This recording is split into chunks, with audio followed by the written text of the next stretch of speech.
पहले दिया कुमारी की तस्वीर आई बजट की टीम के साथ, ये ब्रीफकेस नजर आया जिसमें बजट रखा जा रहा था और ये बजट बनाने वाली पुरानी टीम जो अशोक गहलोत के समय बजट बनाया करती थी।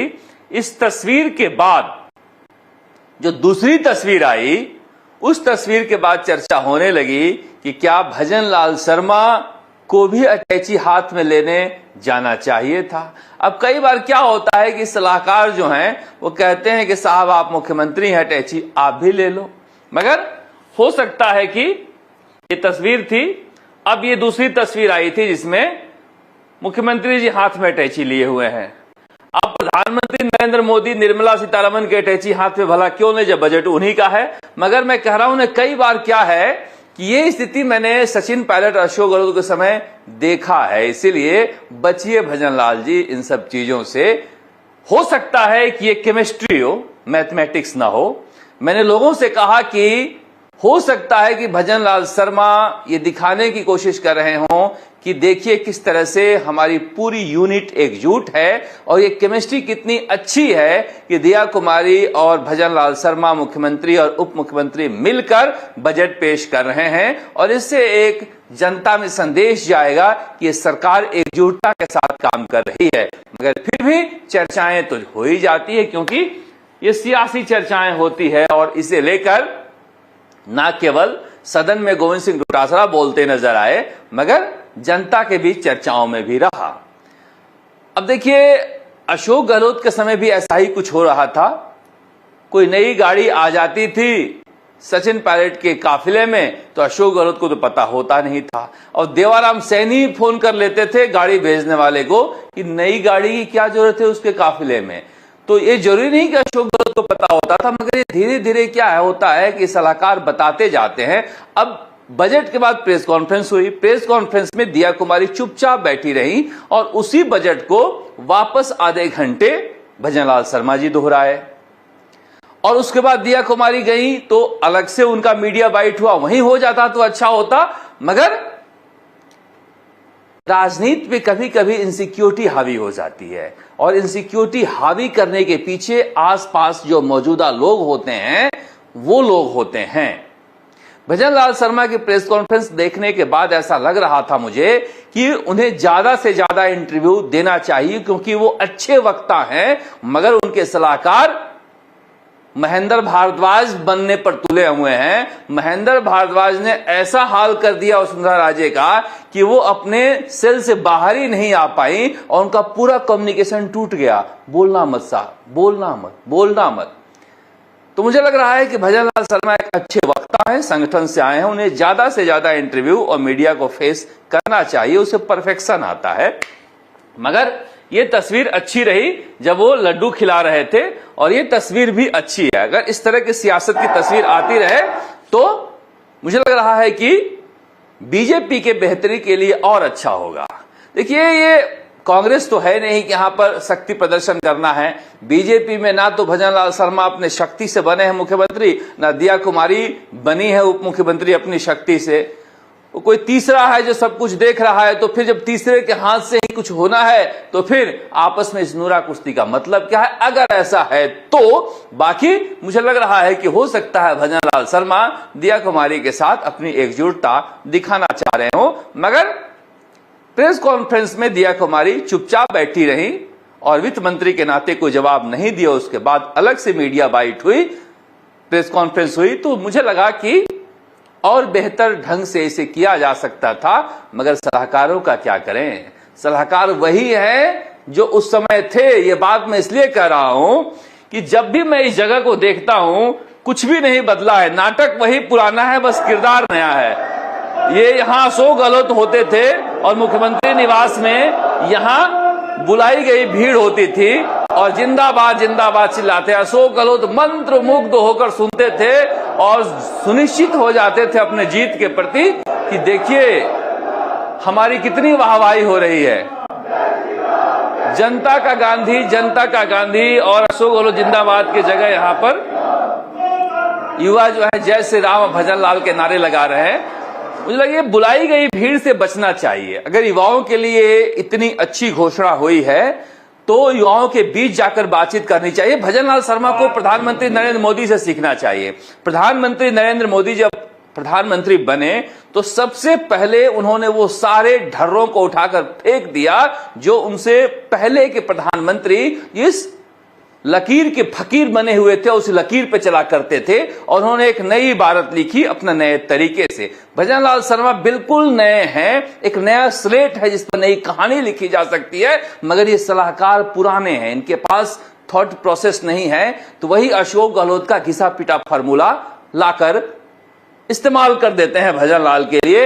और कौन अपनी वाहवाही नहीं सुनना चाहता है? जब नारे गूंज रहे हो भजनलाल भजनलाल, तो आदमी अभिभूत हो जाता है और उसे लगता है कि ऐसा ही चहुओर हो रहा है। मुझे लग रहा है कि अशोक गहलोत के रास्ते पर चलने से बचिए भजनलाल जी, क्योंकि प्रधानमंत्री नरेंद्र मोदी ने जो लकीर खींची है उस लकीर पर चलेंगे कि पुराने सारे ढर्रे को तोड़कर हम नई कहानी लिखेंगे, तो ज्यादा आप सफल होंगे, ज्यादा विश्वसनीय बनेंगे। क्योंकि ये जो तस्वीर थी इतना अविश्वसनीय हो चुकी है, धर्मेंद्र राठौर एंड पुखराज पाराशर की बुलाई गई भीड़ लगती है जब इस पुराने दृश्य को कोई देखता है, तो बस नाटक पुराना चल रहा है, किरदार नए हैं। फिर भी बजट ऐसा था कि उसे लेकर लोगों में, आम लोगों में, जो बाजार से लेकर सड़क तक और मैदान से लेकर ड्राइंग रूम तक चर्चा हो रही थी, उसमें इस बात को लेकर तारीफ थी कि आधारभूत ढांचे पर, इंफ्रास्ट्रक्चर पर जोर दिया गया है, जिसकी वजह से राजस्थान में खुशहाली आएगी। ना कि 500 तू ले ले, 350 तू ले ले, 200 तू ले ले, 100 रुपया तुम्हारा बढ़ा दिया, एक मोबाइल फोन दे दिया, मगर आईपैड तो बंटे हैं। देखिए, बड़े तरीके से आईपैड बांटे गए हैं। इस बार क्या हुआ कि विधानसभा में एक शानदार अटैची में एप्पल का आईपैड भरकर ना देकर विधायकों को घर दिया गया है, और अच्छे महंगा एप्पल का आईपैड है ये, और विधायकों के घर सुबह सुबह पहुंचाया गया है ताकि मीडिया के नजरों से बचाया जा सके। अब अशोक गहलोत के जमाने में तो क्या होता था कि बजट से निकले और वही अटैची पकड़ा दी जाती थी। इस बार अटैची और एप्पल का आईपैड बड़ा साइज का है, दोनों ही विधायकों के घर पहुंचा दिया गया है। अब अशोक गहलोत के जमाने में तो आईफोन लौटा दिया गया था, और बीजेपी के जमाने में यही काम हो रहा है, दिल्ली से संदेश के बाद लौटाया गया था। अब बीजेपी के जमाने में यही हो रहा है, तो फिर ये विधायक जनता के लिए इस्तेमाल करेंगे या उनके बाल बच्चे मजे लेंगे? मगर फिर वही कह रहा हूं मैं, नाटक पुराना चल रहा है, किरदार नए हैं। वही काम हुआ जो अशोक गहलोत के समय हो रहा था, मगर क्या कीजिएगा, बदलाव इतना आसान थोड़े ही है। भजनलाल शर्मा को मुख्यमंत्री बनाकर बड़ा बदलाव किया है प्रधानमंत्री नरेंद्र मोदी ने सियासत में, मगर भजनलाल शर्मा के ऊपर जिम्मेदारी नहीं है कि बड़ा बदलाव दिखे। वो बदलाव दिखे जो अशोक गहलोत और वसुंधरा के राज में चल रहा था उससे हटकर, तभी तो मोदी को लगेगा कि हमारी खोज सफल हो पाई है। वरना लीक पर चलने वाले तो सभी यहां पर हैं, बने बनाए रास्ते पर तो कोई भी चल सकता है। नई भारत कैसे लिखेंगे इसके बारे में सोचना चाहिए। मगर बचिए भजनलाल जी, किस लिए? वसुंधरा राजे से मिलकर आए, 1 घंटे तक बैठकर आए, फिर भी मैडम बजट के दिन नहीं आई। मैंने आपसे कहा था कि तस्वीर भी जारी नहीं हुई थी उस मुलाकात की। महेंद्र भारद्वाज ने न तस्वीर जारी की, न कोई प्रेस नोट जारी किया, और भजनलाल शर्मा कैसे जारी करते? जिसके घर जाते हैं वही तो जारी करेगा। मगर उसी दिन समझ में आ गया था, जाने क्या नागवार गुजरा है उन्हें, कि मुख्यमंत्री से मिलने के बाद भी कोई खुशी दिखाई नहीं दी, और वसुंधरा राजे विधानसभा में नहीं आई। यानी कि जो पुरानी कहानियां चल रही हैं कि मैडम खुश नहीं है, वो जारी रह सकती है। मगर डॉक्टर किरोड़ीलाल मीणा भी नहीं आए हैं। किरोड़ीलाल मीणा ने बजट की तारीफ रात को जाकर की। बजट सुन नहीं रहे थे क्या, या दिलचस्पी नहीं थी, पता नहीं, मगर डॉक्टर किरोड़ीलाल मीणा का नहीं आना, जबकि सबसे ज्यादा पैसा कृषि विभाग को दिया गया है। अच्छा, जो मुलाकात मेरी आखिरी हुई थी उनके घर पर, वो जो चर्चाएं कर रहे थे अधिकारियों से, वो सारी बातें बजट में है। यानी कि बजट में उनका कहा माना गया है, या फिर जो प्रस्ताव उन्होंने दिया था उसे पूरा किया गया है। फिर भी अपनी सरकार का बजट सुनने के लिए इस्तीफा दे चुके, मगर इस्तीफा स्वीकार नहीं हुआ है, मंत्री पद पर बने हुए कृषि मंत्री विधानसभा में नहीं पहुंचे। अब क्या पक रहा है बीजेपी में? ऐसा लग रहा है कि सब कुछ ठीक नहीं है, मगर लगने से क्या होगा। ऊपर बैठे हैं प्रधानमंत्री नरेंद्र मोदी और अमित शाह, लगने से कुछ नहीं होता, उनको जो लगेगा वही होगा। वैसे तेजी से दिन नजदीक आ रहा है, अब बस 4 दिनों की बात है जब 10 दिन की मियाद पूरी हो जाएगी और डॉक्टर किरोड़ीलाल मीणा पर फैसला ले लिया जाएगा। पेपर लीक को लेकर प्रदीप पराशर को एक बार फिर से ईडी ने अरेस्ट किया है। डीपी जारोली को भी करेगी क्या?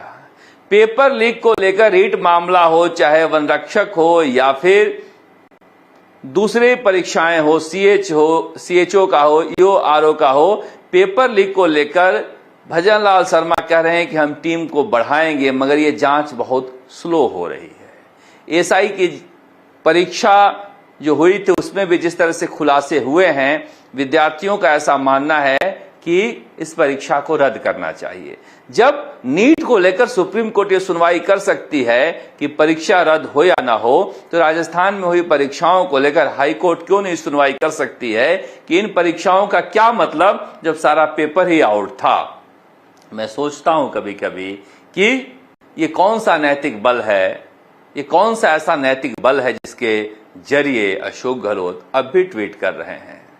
बताइए, प्रदीप पराशर को डीपी जारोली लेकर आया, वो रामकृपाल मीणा को लेकर आया, अभी तो सरस्वती प्रेस के प्रिंटिंग से पेपर आने और बेचे जाने का जो आरोप है उस पर तो जांच शुरू ही नहीं हो पाई है। दरअसल ये भानुमति का ऐसा कुनबा है ये पेपर लीक का कि राजस्थान की एसओजी की टीम इतनी छोटी है कि एक जांच में उलझती है, तब तक बाकी वाले निश्चिंत हो जाते हैं।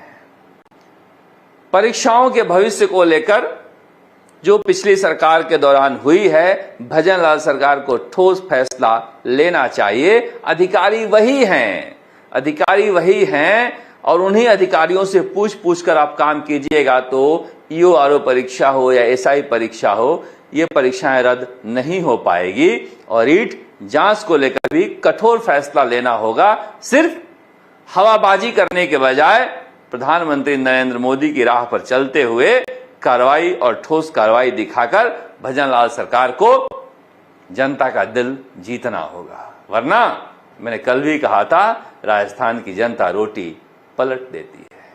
आप देखते रहिए राजस्थान तक। नमस्कार, जयपुर से शरद कुमार।